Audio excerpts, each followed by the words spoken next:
আমরা আমাদের বোন আসিয়াকে হারালাম। মানে এটা শুধু আমাদের জন্য নয়, এটা পুরো বাংলাদেশের জন্য একটা লজ্জা, এবং পুরো বাংলাদেশ আমরা আমাদের বোন আসিয়ার কাছে এটার জন্য ক্ষমা প্রার্থী।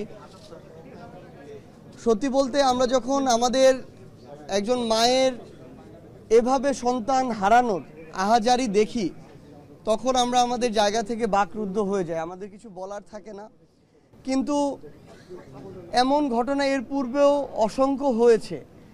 এখন সবচেয়ে বড় কথা হচ্ছে, অন্তর্বর্তীকালীন সরকার বলি, বাংলাদেশের যেই সরকারে আসুক তার কথাই বলি না কেন, মানে আমাদের না এখন সবচেয়ে বড় দায়িত্ব, আমাদের বোনকে আমরা যেভাবে হারালাম এর জন্য যারা দায়ী তাদের সর্বোচ্চ দৃষ্টান্তমূলক যে শাস্তি, মৃত্যুদণ্ড, সেটাকে যে কোনোভাবে, যে 90 দিনের একটা সময় দেওয়া হয়েছে বেঁধে, এটার মধ্যে শেষ করা।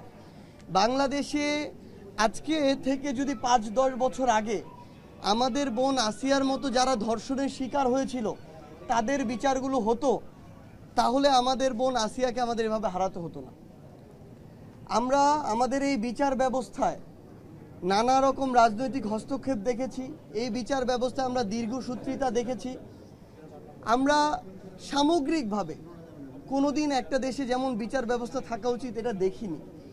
তো সেই জায়গা থেকে আমরা মনে করি যে এখন সময় হয়েছে সর্বোচ্চ দৃষ্টান্তমূলক মৃত্যুদণ্ড যে শাস্তি, এটা নিশ্চিত করা, এবং এর মধ্য দিয়ে আগামীর বাংলাদেশে যেন আমার আর কোনো বোনকে না হারাতে হয়, এটা আমাদের নিশ্চিত করতে হবে। এবং এটা যদি এবার আমরা না পারি তাহলে আমরা দিন শেষে ব্যর্থ হয়ে যাব, কিন্তু আমরা আর এই ব্যর্থটা হতে চাই না। এবং আমার মনে হয় যে আমাদের মায়ের যে আহাজারি, বাবার যে পাগল প্রায় অবস্থা, সেটা কোনো দিন এরকম কথায় বা ভাষায় প্রকাশ করা সম্ভব নয়। আমরা শুধু একটা জিনিসই চাই, ওই ধর্ষকদের আমরা মৃত্যুদণ্ড চাই, আর ধর্ষণ নামক এই যে নৃশংস একটি ঘটনা, এগুলো যেন আজকে থেকে বাংলাদেশে চিরতরে শেষ হয়ে যায়, সেই উপযুক্ত ব্যবস্থাগুলো দেখতে চাই।